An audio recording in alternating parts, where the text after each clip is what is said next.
You've been through shit before. You've been through hell. I remember after a beating that I suffered at the hands of my father at the age of 7, I wanted to become a policeman because I was watching these television programs where I had these detective magazines or Batman magazines, and I would read them. And I remember looking up at my father one day and saying, when I grow up, I'm going to be a policeman so I can arrest you and people like you. And that always stuck with me, Jill.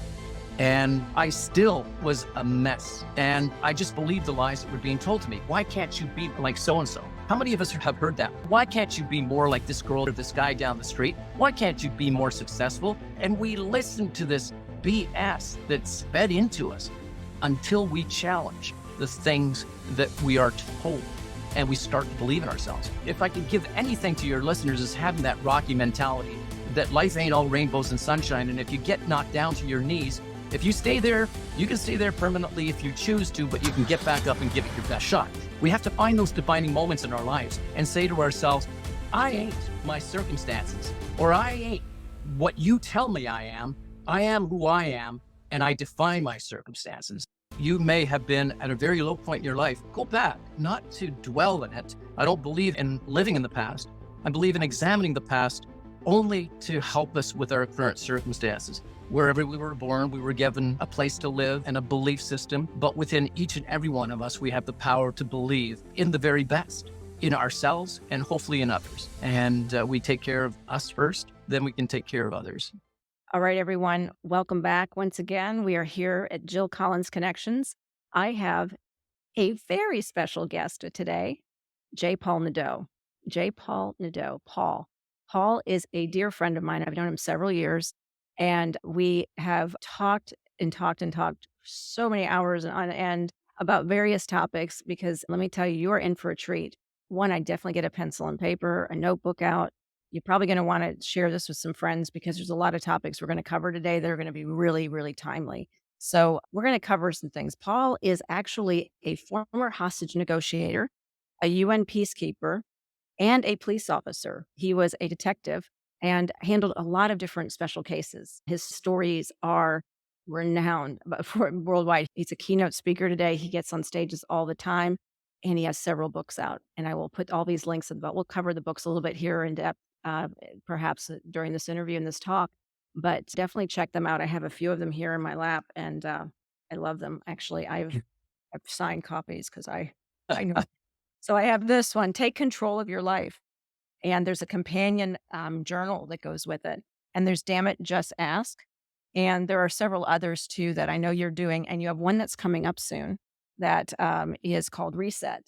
And it's working on a lot of things with conflict resolution. And you're just you've been asked to speak a lot lately on what's been going on in the world. And because of your background also. And just so what I love about you, Paul, let me just let the audience know, first of all, before we go into this, is what really draws me to you as a dear friend is how much you love, care for others, and how much you want to serve others. And you want people to be free from suffering and limiting beliefs in things like your talks on self-sabotage. We met in a Clubhouse room on the audio app a few years ago, and Paul was doing a room called Take Control of Your Life, and freeing from yourself from self-sabotage. And so we helped a lot of people come through that room and talking to them as they were going through difficulties. And I so appreciated those times. And so today I want to bring you on to be able to share your wealth of knowledge, and just to encourage and to offer people hope, and just have faith and trust that things are going to be okay in the world in spite of everything that's been going on, because you've been on the front lines. You've seen some things. You have a movie coming out about your life and your experiences soon. And just it's an incredible story, and I hope everyone checks it out when it's out there. But with that being said, welcome, Paul. So glad you're here today. Well, thank you, Jill, for that beautiful introduction and for everything that you've said. And I want to just give you the flowers as well, because I remember when you first dropped into our self-sabotage room. I call it ours because you were a big part of it. And it was your heart and your willingness to, your desire. I shouldn't say willingness, it's more. It was a desire that you had to serve others. And what you said to support people, I remember now, so much so that in my latest work, I have quoted you because that you gave, and I want you to share that quote with your listeners, because to me, I remembered that after all these years, and I was writing my book, and I said, there's a quote that I need to put in there. And it's as big as a Tony Robbins quote. It's as big as anyone out there. And it just shows your generosity and your love for people. So, would you share that with us? Yeah, sure, sure. It's really centered around things that we've gone through in life and experiences that we've had, like you've had growing up, and your story is so just hard to imagine what you grew up experiencing.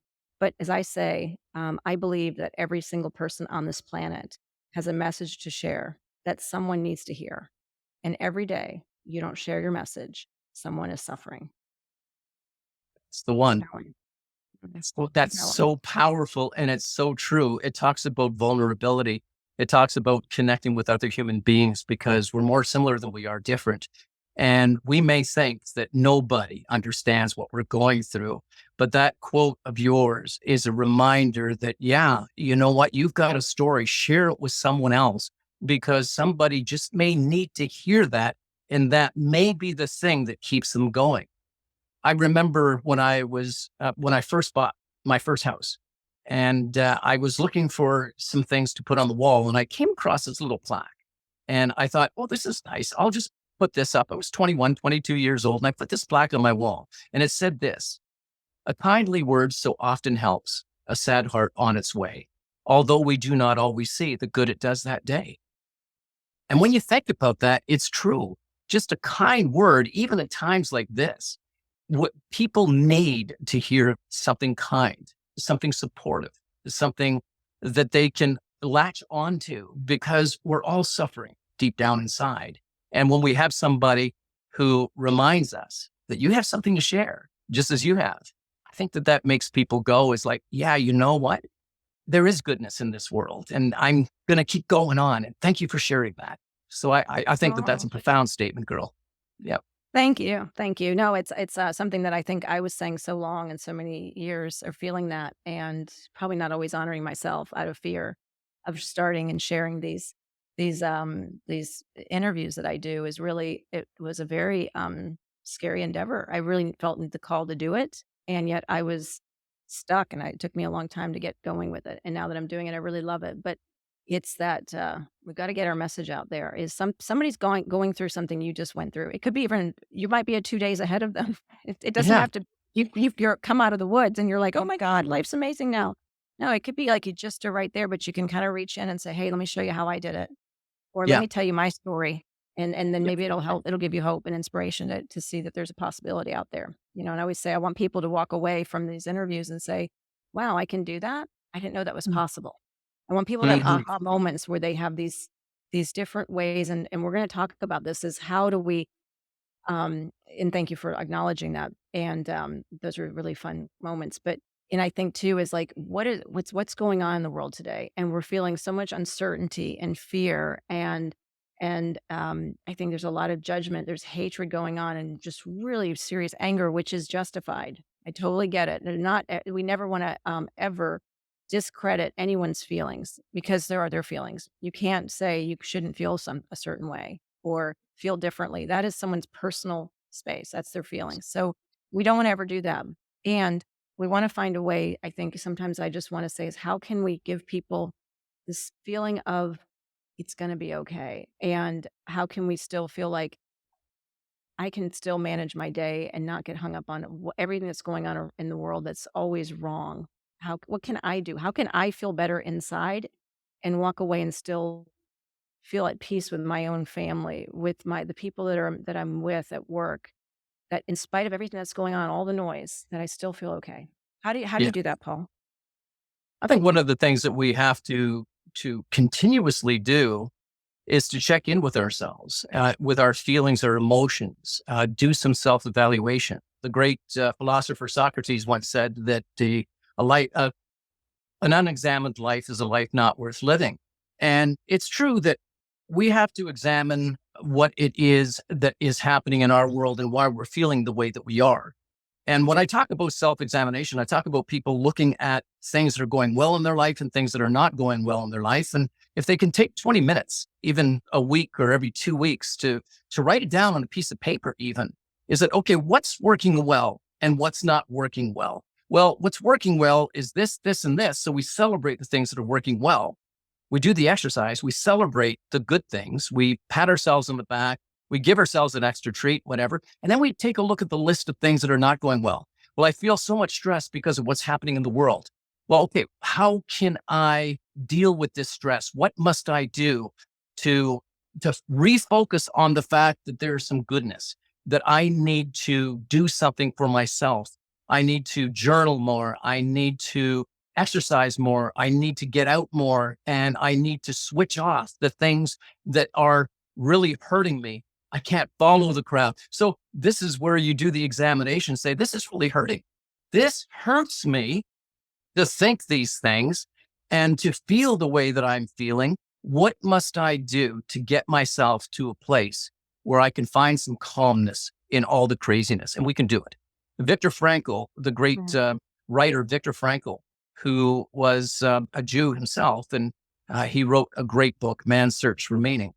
He was in a concentration camp and could have been picked at any moment and killed at any moment. He observed everyone in that camp, and he observed those people who, despite their circumstances, found some purpose, some reason to go on, even if it meant sharing their last piece of bread with someone to give someone else hope. It gave them purpose.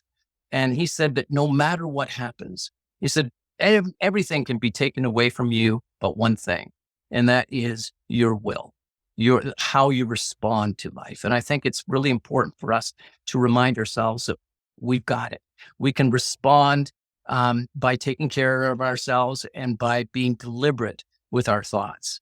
And what must I do? I think that that's a big thing. If you want to, free will. That's it. And something occurs to me. You said the thing about changing the things that we can, and it reminds me of almost of the serenity prayer is, God grant me the serenity to accept the things I cannot change, the courage to change the things I can, and the wisdom to know the difference. And I hear you saying that it reminds me also of Byron Katie's book, who is called Loving What Is. And she talks about just there are 3 types of business. There's God's business, other people's business, and our business. And the only business we can really change is our business. And so when we realize and we start questioning, and you talk about going into questioning things and saying, examining, as you call it, is what's working, what's not working, is questioning, like, is this working? Like, why am I feeling upset about this? And how can I see this differently? What is it that I need to change? What can I change what do I have the ability to change? Right. Versus what is it that I expect other people to change? Because that just creates misery when we're we're upset and we're taking time in our minds are occupied by things that aren't right, that are outside of our ability to do something about. It's very true, because we can only have one dominant thought at a time. We can't have 2 thoughts at a time. We only have one dominant thought. So by policing our thoughts, by checking in with ourselves regularly, what am I feeling? And sometimes your body will tell you. You'll feel an uneasiness, a tightness in your chest. You'll feel itchy or something along that line. Check in with your thoughts. What's my dominant thought right now? My dominant thought is that the world is going to end and I'm hopeless. Okay, well, check in with that, buddy, because it's time for you to change that dominant thought and to flip things around, because this is not serving your mental wellness. So it's important. There are 3 very important areas of focus that people need to be cognizant of and need to do it. And one is focus on things that you can control and not on the things that you can't. And a lot of us worry about the things that we can't control. 80% of worry is useless because it'll never happen. The things that we worry about 80% to 90% of the time, it will never happen. But we worry about it and it takes our energy away from us, and it makes us feel bad, and our lives are not complete. And we feel the struggles because we're worrying about things that won't happen. We're focusing on the things that are not within our control. When we switch that around, we say, what can I control? During the pandemic, a lot of people were worried about catching the disease. They were worried about this. They were worried about that. There was a lot of anger. There was a lot of division. The focus was placed on the things that they could not control. What they could control is turning off the radio, or the news when things got so overwhelming, and turning on something beautiful, like a motivational piece of music, or going to YouTube and watching something like your podcast, Jill. Mhm. Like I can choose to switch something on to control my circumstances. I'm not defined by my circumstances. I define my circumstances. They don't define me. So this world, in its uproar at the moment, there are certain things that we can't control about it, but what we can control is how we respond to everything, how we turn off the news, how we, go and exercise, or have coffee with someone, or get on the phone with someone that we love and that we admire, that we appreciate, and just be with them. That is one area of focus. Our focus determines our happiness. So if we're focusing on things that we can't control and things that are worrisome, then our happiness is going to suffer as a result of it. We have to focus on what it is that gives us courage and faith and hope and happiness. That's one of the great big areas of focus that we have to worry about, or not worry about, wrong word. We have to focus on what you can't control. I love that because it's our focus determines our happiness. I love that. And so then that being said, it's almost like I've forgotten something that when we were talking a few years ago, I had this from a coach who actually gave me a menu. I called it a menu. She said, write down 40 things about yourself that you love. And I'm like, okay, or whatever. I don't remember how many it was, but I think there were 40 on there. And so I just bookmarked it in my notebook, and then every time I feel like I'm feeling off, I'd have to go and look at that, and it was almost like a menu. How do I wanna feel today? I want to remind myself. So I think Tom Bigelow and others talk about this is how do we need to have those, like, the bag of tricks kinda thing. I made that up. I don't think that's what they called it, but it's sort of like, what are the go-to places? Tommy, our friend, our dear mutual friend, Tommy Jackson Yes. says Yep. that where are go-to places? What do we go to when we need to feel differently, to change our focus, as you're calling it? So is it music? What works for you? Music may not work for everybody. What is it that yours? Your a certain playlist? Do you have a nice place that you like to sit in your house? Do you like to get out and run? What is your exercise? How do you physically move your body? Me, I love to connect with people. So I'm always like, who can I call? Who can I connect with? Yeah. What brings you happiness? What can really get you back on the right track? So have that bag of tricks, have the menu, have the ideas of things that you can go and say, okay, I'm feeling off. First of all, go into inquiry and say, why am I feeling that way? What am I focusing on? What's my main thought? You said our primary Yeah. Our thought. primary thought. Yes. Our What's our primary. primary? Exactly. Yeah. What's the primary Dominant. thought? I was talking Dominant. about dominant Dominant thoughts. thought. I know Yeah. it's a different. Yeah. What's the dominant thought? And then is it something I can do something about? And really dissect it. Michael Beckwith talks about dissecting our thoughts when we stop ourselves and we see there's some disease and going, okay, what is happening here? Yep. Okay, just dissect it. Okay, just did that. What's my dominant thought? All right, it's about of world peace or something happening. I just watched on the news. Okay, can I do anything about that? No. I still feel a little off. Okay, what can I do differently? Do I go for a run? Do I turn on some music? Do I call a friend? Really be intentional about changing our focus, because you said our focus determines our happiness. Mhm. The formula, huh? Isn't it like almost an intentional formula?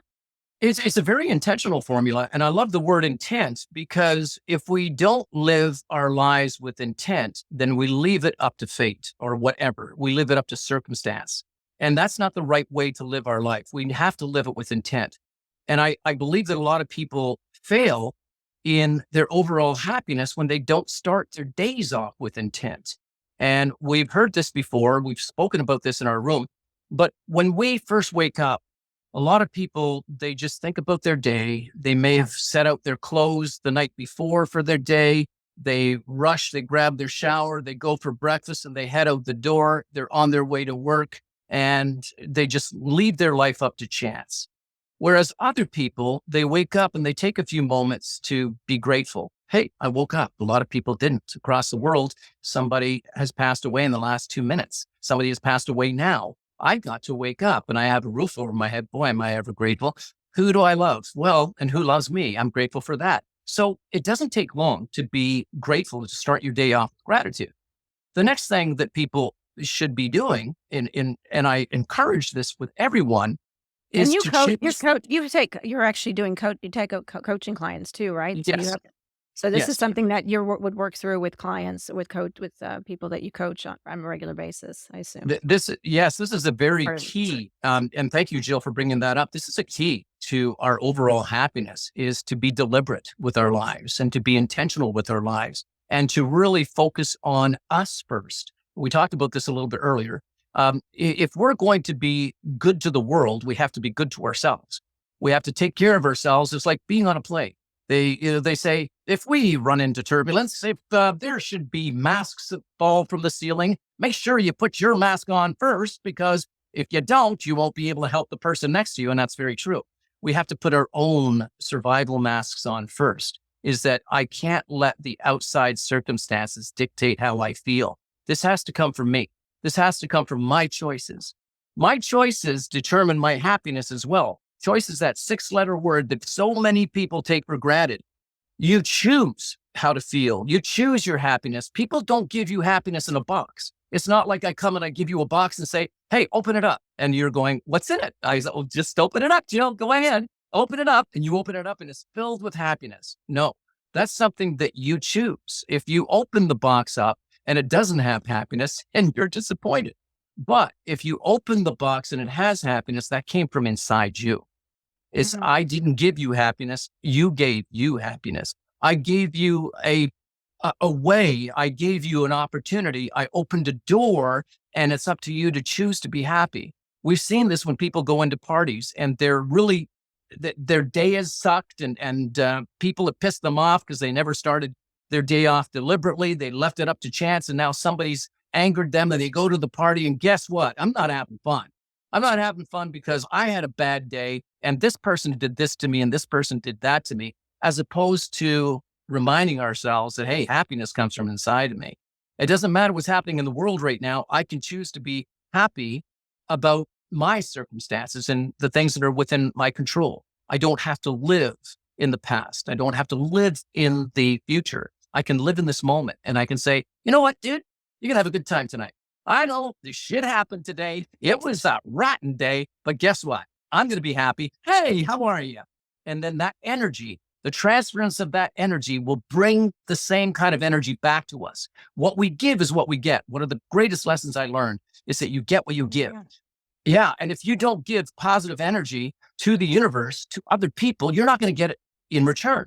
If you give negative energy, or if you tell the world to go screw themselves, you give somebody the finger, the likeliness is they're going to give you the finger back, and they're going to give you exactly what you gave them. But if I give you love and decency and respect and happiness, I'm likely to get back from you. And if I give it to myself, I'm likely to get it from myself. And the universe takes note. When you give positive energy, the universe says, I like this girl. I like this guy. You know, good things are happening to you because you're open for it. Your energy is positive, and I'm going to give you everything that you ask for because your energy demands it. So we get what we give. We get what we give, you know, and I think that's so, we want to believe that sometimes. And sometimes it's hard to believe. We think that we're doing it, and we think that we're going to get it back, or we're going to manifest it. And what about people in situations like, there's so many bad things going on in the world, and I want to touch a little bit on kind of where you came from, and then what you've overcome. You know, you come from a very difficult childhood, and having, you know, a severe, you know, physical and emotional abuse, experiencing a lot of emotional abuse and physical abuse from your father, who was an alcoholic. And then, you know, going from that, is tell us a little bit of, just quickly, the story about what you decided from that experience with your father, and how it became a career choice for you. And then what you've seen in that career choice of how people can go through what they experience in that situation. Well, thank you, Jill. Yes. My past was riddled with a lot of uncertainty and disbelief in myself. Not only was I being told by my father that I wouldn't amount to anything, but my teachers were telling me the same thing. And I was being physically and emotionally abused at home violently. And when I say violently, my story is not that much different than so many other people out there who have been abused in one way or another, psychologically or physically. I just had a big serving of it almost every day. And was living on eggshells and not believing in myself, and believing actually the lies that were being told to me. Because this is what happens to a lot of children. They're told, you'll never amount to anything. Nobody will love you. And we tend to sometimes internalize that. And we're little pitchers. We're empty pitchers when we are first born. Life is empty and meaningless. There's no meaning to life. But people come around like my father did, and he poured dirt into that empty pitcher of water, that crystal clear water that I was born with, that potential, that exhilarance, that excitement about life. Hey, here I am, world, and I'm just this little pitcher. And then all of a sudden, people come in and pour this dirt into it. And if we don't filter out that dirt, we can live with that dirt forever. It's our job to filter it out. I remember after a beating that I suffered at the hands of my father at the age of 7, I wanted to become a policeman because I was watching these television programs when I got a chance to watch TV, or I had these detective magazines or Batman magazines, and I would read them. And I remember looking up at my father one day and saying, when I grow up, I'm going to be a policeman so I can arrest you and people like you. And that always stuck with me, Jill. And I still was a mess until something defining happened to me in grade 7.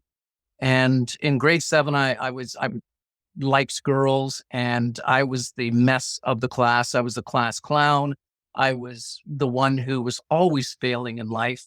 Nothing was, I could not pass a test. If my life depended on it, I was lucky to get 52 or 53 out of 100. It's because I never focused on learning. I thought, and I did have ADHD. I do believe that I did. I couldn't focus on anything. And I just believed the lies that were being told to me. Why can't you be with like so-and-so? How many of us have heard that? Why can't you be more like your sister? Or why can't you be more like this girl down the street or this guy down the street? Why can't you be more successful? Why can't you? And we listen to this BS that's fed into us until we challenge the things that we are told. And we start to believe in ourselves. In grade 7, when I was this disruptive kid, a teacher of mine, a Mr. Coggins, and I think Mr. Coggins was an amazing man. At the time, I didn't believe so, and for years after what happened, I didn't believe so until I did, until I reevaluated and I said, I think I know what he did. What he did on one day is that I was the loser. I was failing. Everybody was laughing at me. I didn't have any belief in myself. I thought, this is my life. This is, I'm gonna fail because everybody says I'm gonna fail, and I don't know how to study, and I don't know how to do anything. And he says, we're gonna have a test next week. He says, I expect everybody here pass, except for you, Nadeau. I already know you're going to fail. Wow, that was like getting a slap in the face, Jill. It was like going into the ring with Muhammad Ali and getting like a right hook and just bam. It's like everybody turned And how around. many times have we felt that? How many times have we felt that in life where that's occurred to us, where we felt like we were the one that was singled out? Like, even if it's not true, but you felt singled out. You felt like you were saying you're not good enough. You're different. You're the outcast.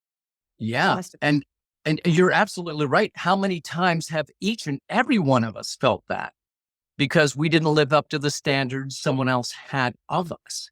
Or they were so botched up in their own life, they wanted to pick on somebody. Hurt people.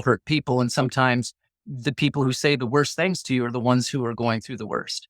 And it's not because they're picking on you. It's because their own life is shit.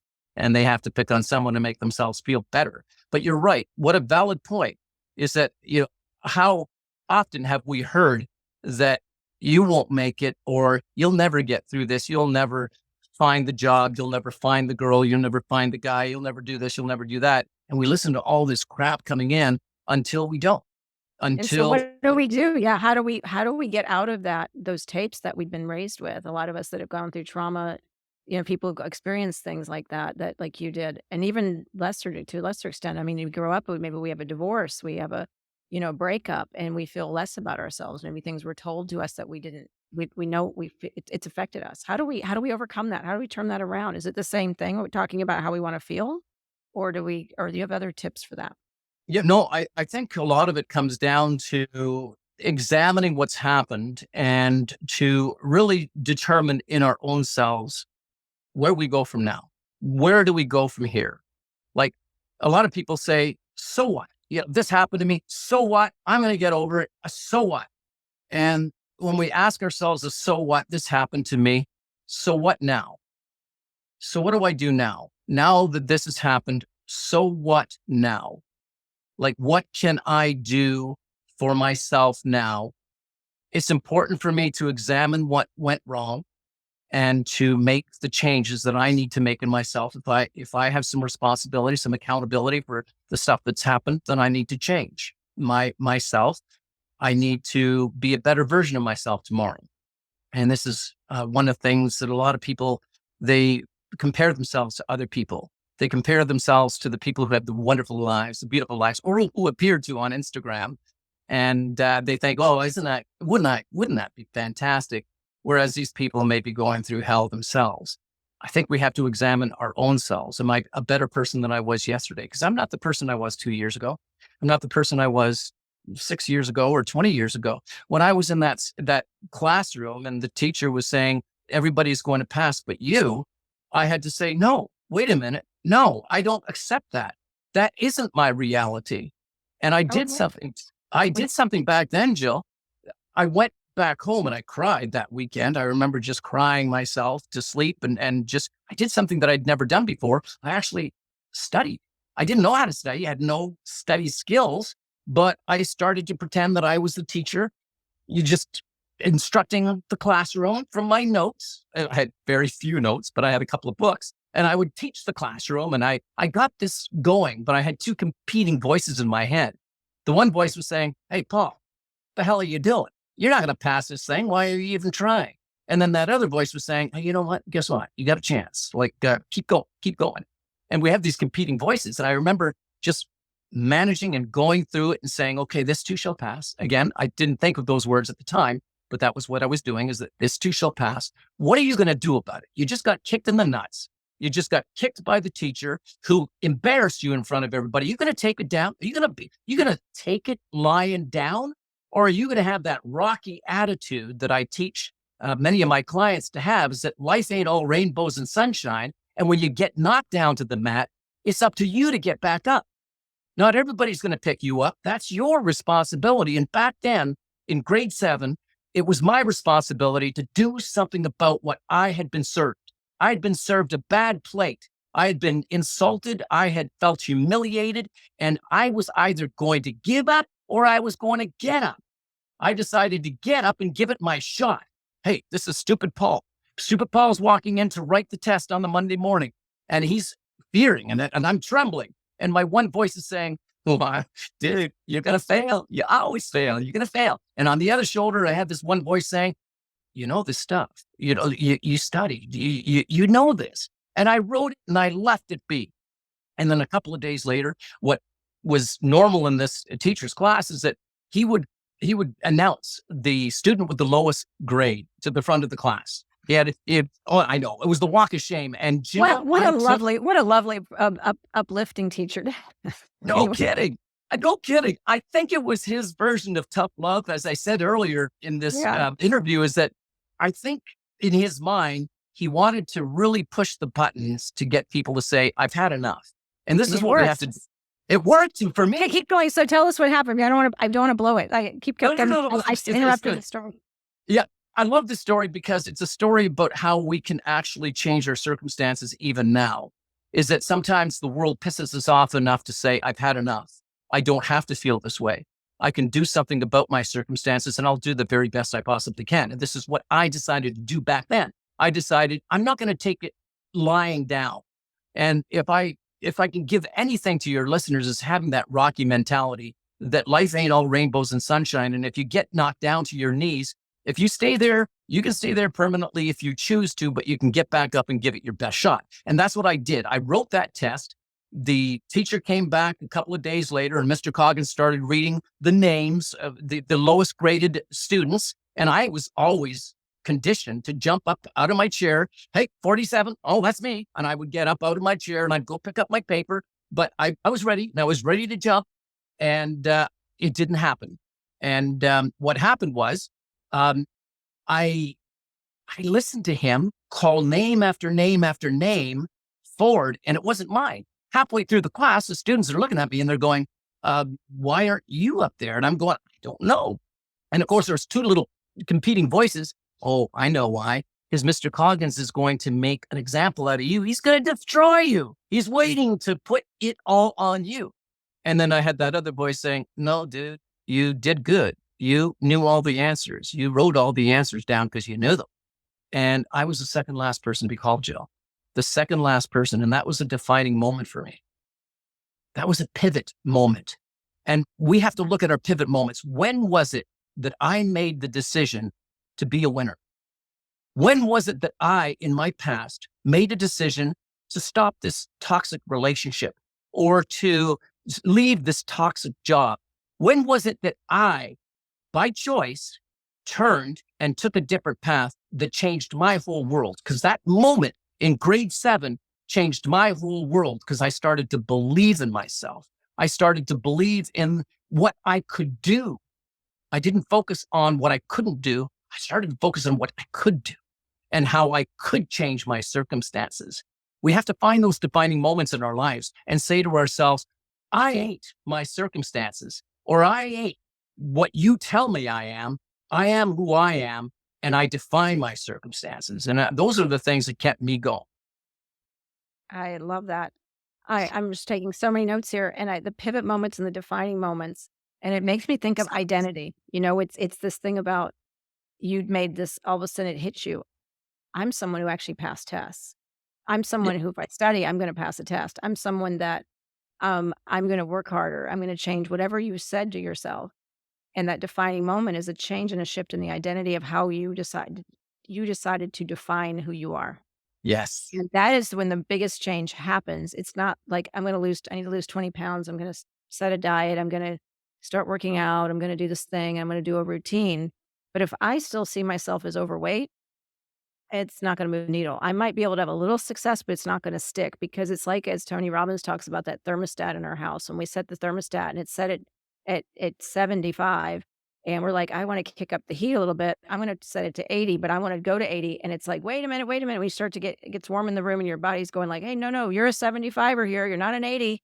And then the body starts to, your favorite words, you teach, we self-sabotage ourselves. And we say, wait a minute here. You're not that. Who do you think you are up here? Get your ass back down to 75. You're not an 80er, an 80-degreer. So yeah, that's really powerful. So it's really saying, no, I am a 75 or I'm an 80-degreer. I am a fit and athletic person. I am someone who passed tests. I am smart. And it's realizing you had this great insight in 7th grade that you said, I am not my circumstances. What people say I am and where I come from and what's been happening to me at home isn't defining who I am. I get to choose and I get to decide what it is I want to be. Kind of like when people always say to you when you're a kid is, what do you want to be when you grow up? It's like for realsies. Like, what do you really want to be when you grow up? Who do you want to be right now? Yeah. Hmm. And what you touched on is so important. A lot of us, we don't want it bad enough. Like the question I pose to a lot of my clients is, how bad do you want this? How bad do you want this relationship? How bad do you want to find somebody? How bad do you want this job? How bad do you want to lose that 20 pounds? How bad do you want it? Because if you just want it, but not bad enough, you're going to find an excuse to let it go. Everybody doesn't want to lose weight that badly because we know that when New Year's rolls around and people say, well, I have a New Year's resolution. And what's your New Year's resolution? I'm going to lose 20 pounds. Great. What do? They go to the gym for about 2 weeks. And when I go to the gym and I see the packed gym, I say to myself, these people don't want it bad enough because 70% of them, 80% of them are going to be gone. They're going to drop it because life is going to get in. They're going to say, well, you know what? I'm just going to go for that extra piece of cake, whatever it is. They don't want it bad enough. They don't want it bad enough to do the work. I think that's so true. And this is where I've found having coaches. I have coaches of my own. I know your coach and you have coaches as well that you've worked with and you have your own, is that's where we need somebody sometimes for the accountability. And also not just for accountability, because I can snow my coaches pretty well and say, oh yeah, I did that. I didn't do that. Yeah. And I'm like, oh yeah, kind of did it. Like I turn in the homework. It's good enough, right? No, it's old school programming, but it's the actually, again, it's like how you do with clients is working with someone and saying, what is it that do you want it bad enough? And what is it that's going to move the needle for you? So Right. you actually can see you help people find what it is that they want to, how they want to identify themselves and give them that excitement and show them the way coach them in a way that will work for them uniquely so they can go, okay, I've been struggling with this 20 pounds. I know I want to be thin. I know I want to be fit. I want to be athletic. I want to be able to, chase my kid in the park and do whatever it is that they want to focus on. But oftentimes we need help with someone to show them how to get there, not just Yeah. let me give you a diet plan and let me tell you how to work out 5 times a week. And that's what I think is so special about what you do is you help people see that where they can change permanently because they're gonna see themselves in a whole new way they've never seen before. And then Yeah. and And then like, they won't go back to it because 'cause they're not that's not how they identify. They don't identify as an overweight person anymore. It's just not in their DNA, so to speak. you're right. And you do the same, I know, with your clients as well. And a lot of people suffer from imposter syndrome. And they think, well, there's no way that I can do this job. And I just got in this job and everything is so difficult. Or I'm a CEO now and I'm not qualified to be CEO and I don't believe in myself. And it's that imposter syndrome that I've got something here that I'm not equipped with. Well, guess what? Everybody entered a relationship, a CEO's job, a whatever, not having all the skills necessary to be the very best. But what we have to do is not say, I want to be, we have to say, I am. So I am a CEO. And so if I believe, and this is going on what you said a little bit earlier, is that those I am statements, if I start to, it's not acting. Like a lot of people say, well, fake it until you make it. And the problem with that is that they're faking it. And if you watch a movie and you see a great performance by an actor, they're not faking it. They're actually becoming the character that they're presenting on screen. They've done the research. What must I do to deliver a performance where people believe that I'm this character? And so they do their work. So if you happen to be given an opportunity to be a CEO, your mindset should be, I'm an imposter. No, it should be, what would a CEO do in a situation like this? What would a CEO Mm, say to their troops? What would a good counselor say to the people that they're counseling? What would this person, because I am this person, I'll research what it is that great people in my position do, and I'll do that because I'm not an imposter. I am. I see myself as this person who's lost 20 pounds. What does a person who lost 20 pounds do?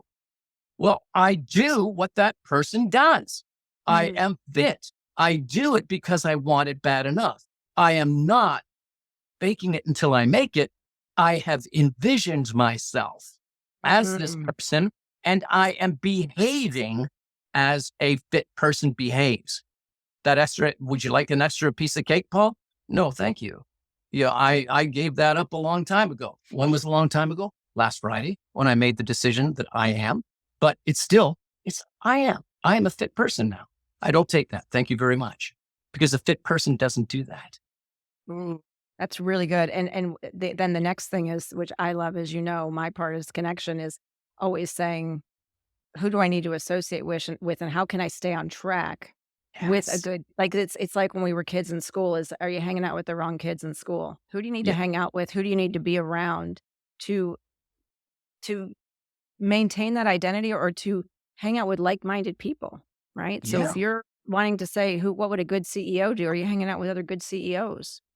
Right.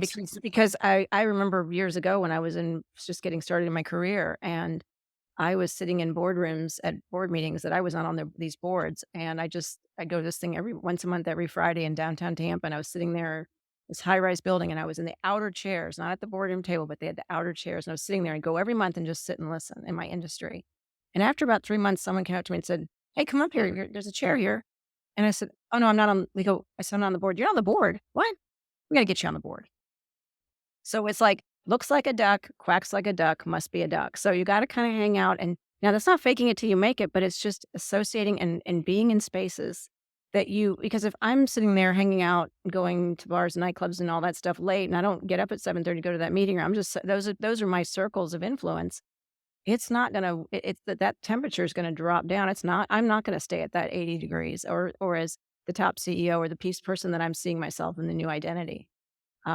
Identity for me too is also like when I stopped drinking 4 years ago.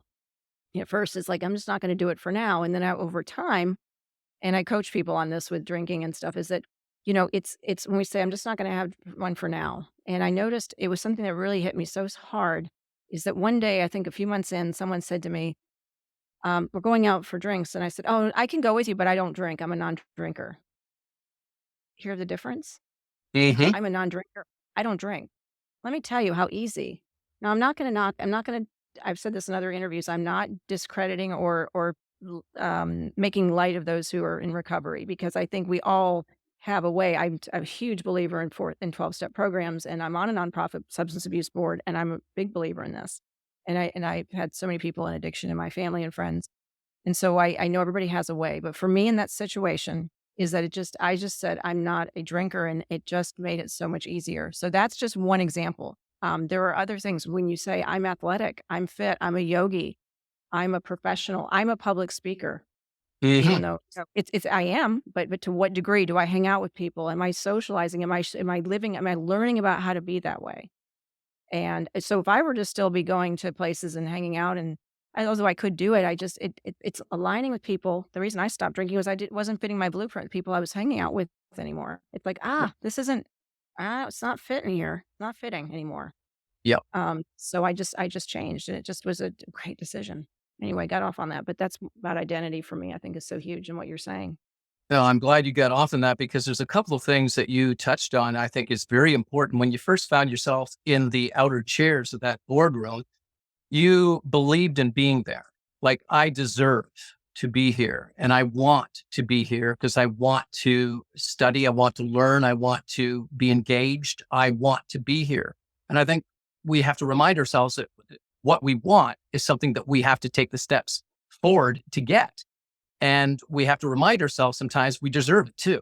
Like, we deserve to be here. And when someone saw that you deserve to be there, they opened the door for you and they said, you are. And the I am statements are so very important. I also believe too that just when you say, when you were drinking and you said, I am a non-drinker, I don't drink anymore. Huh. It's like, wow, that's an epiphany. I don't drink anymore because I don't need to. It's a choice again. And it was the same way with me when I decided not to drink.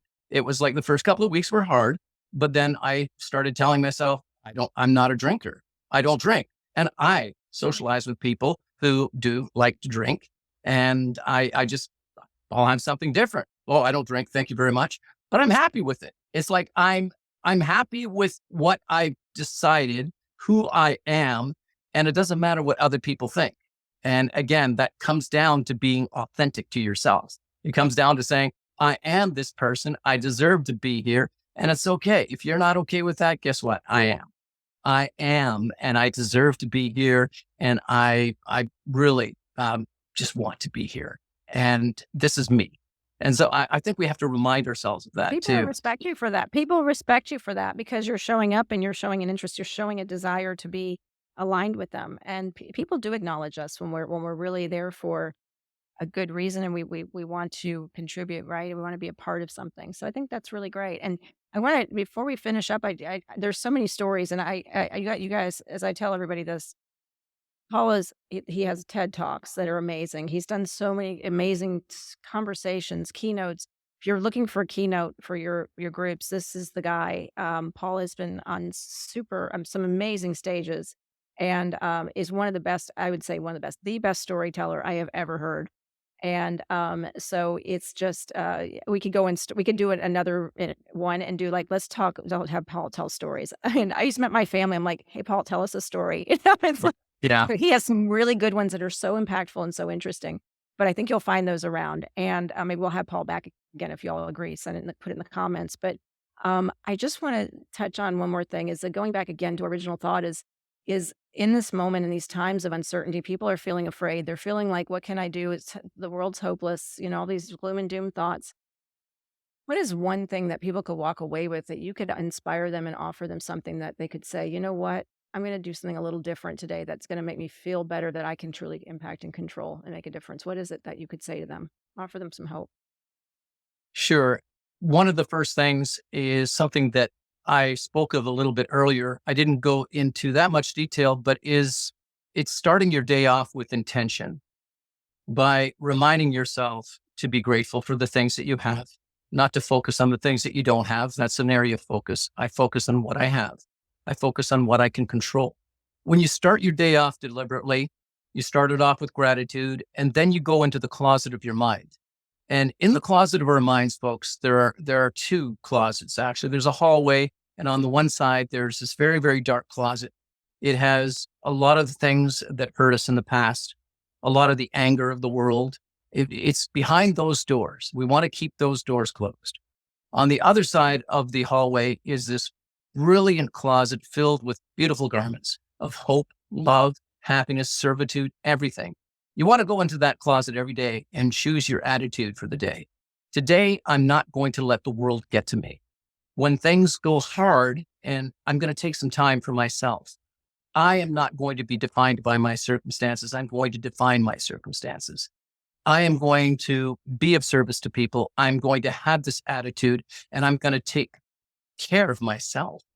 And I think we have to remind ourselves to police our thoughts and to examine the times that we're feeling distressful and overwhelmed and then change that. You're right. It's not always easy it's easy to say, it's not easy to do, but it can be done. And that requires positive thinking, but also a change in physiology. It really is examining our moods and moving beyond that which is hurtful. And yes, the world is still going to be messed up. There's still going to be some terrible things happening that we can't control. But in our own minds, in our own hearts, it's like that mask falling from the ceiling of the plane. I need to take the oxygen from myself here. I need to take a moment. I need to really focus on what I can control in this moment. Those would be my thoughts, Jill. Mm, I love that. Last thing is focus on what I can control in the moment. And this be intentional is, I think it just sounds like it's a regular check-in, right? It Throughout the is. day, it's things are going on and we're reminding ourselves that we have the ability to decide how we want to feel.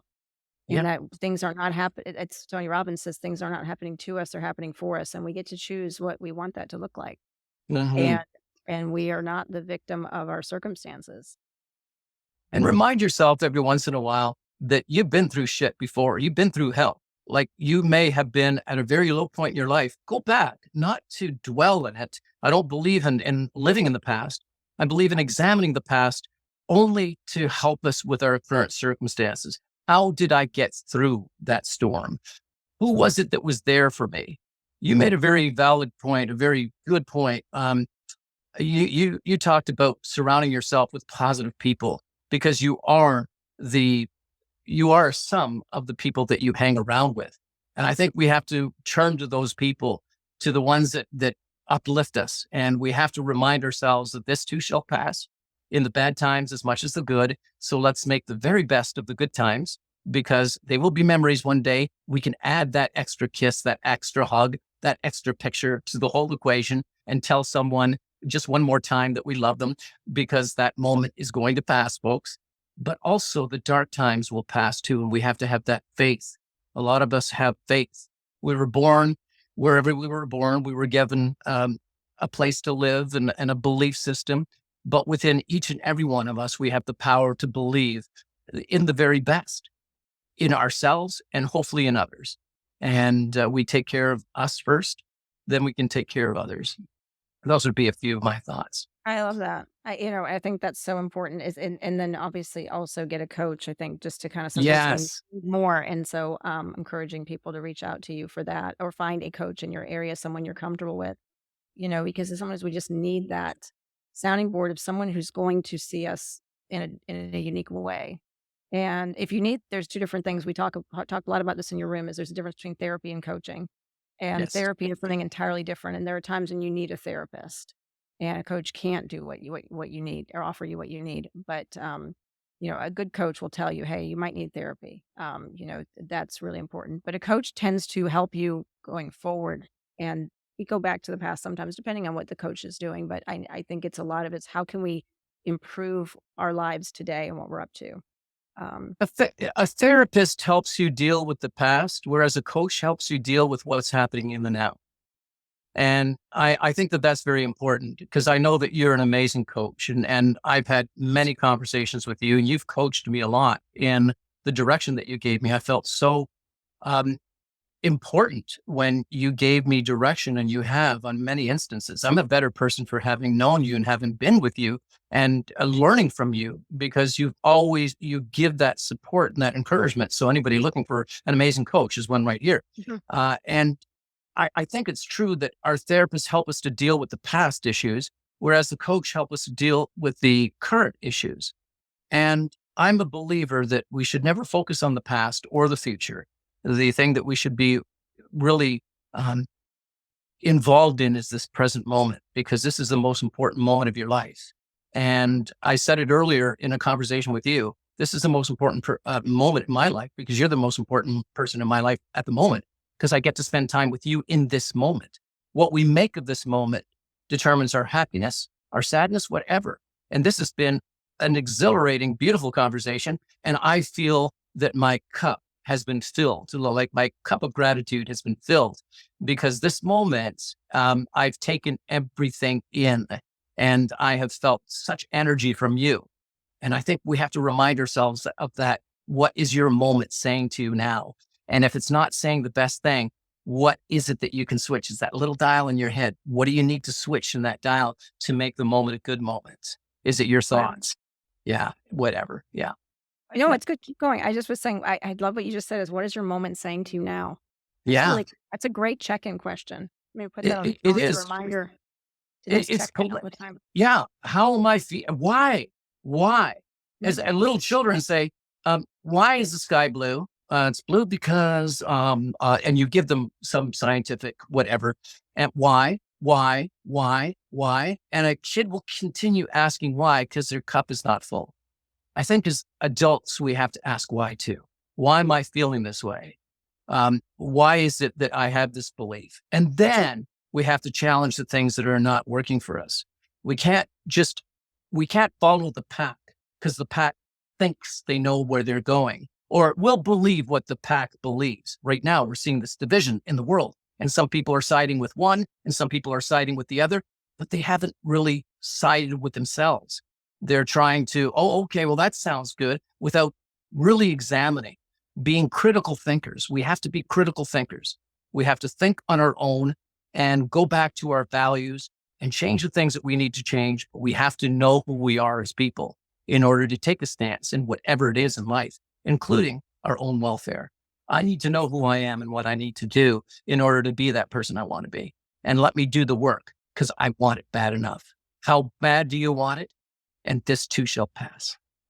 I'm so blown away by you. Thank you so much, Paul. And also one other thing, I know I've heard a rumor that you're starting your podcast back up again too. So that will definitely put links in there when you get that going, and I'll get all the links to your website so everyone can find you and follow you and your social media. You always have great content that people can get little tidbits to walk away from that are just going to make you feel a little bit better and give you a fresh perspective on something maybe you haven't thought of. So thank you again, Paul, for being here today. It's been a pleasure. Thank you very much, Jill. It's been a pleasure. All right. Thank you. Thanks everyone for watching, and remember to stay connected. We'll see you next time.